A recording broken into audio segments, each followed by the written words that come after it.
What have you been told so far since you got here? My understanding is that some 45 worshippers were in this uncompleted building as they have always been for purpose of worship. Today is Sunday and today is Palm Sunday.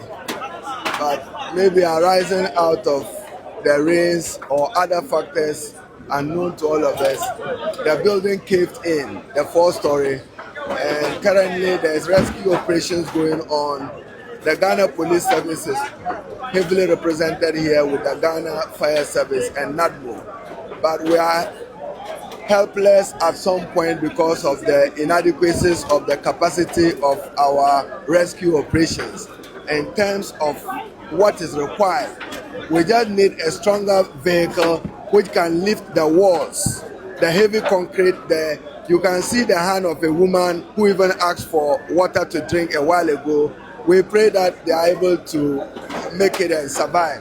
We just need to build their confidence to stay confidently whilst the rescue operations operate. So this is not a time for interview. Let's concentrate on what to do to save lives. Thank you.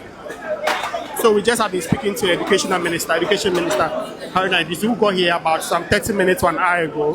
He's been telling us about what he has been told so far. He tells us that he has been informed that some 45 people, and as you can see, there is a hand of somebody there. I can see straight from there. There is somebody's hand I can see from there who is asking for help.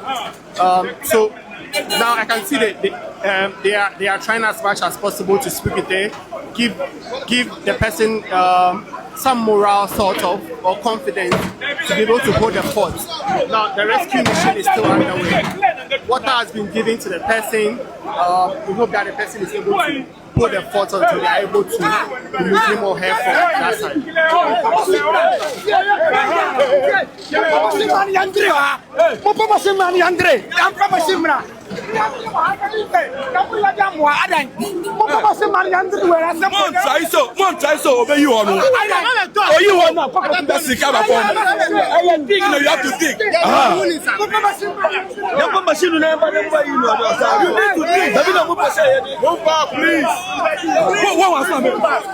Please move back.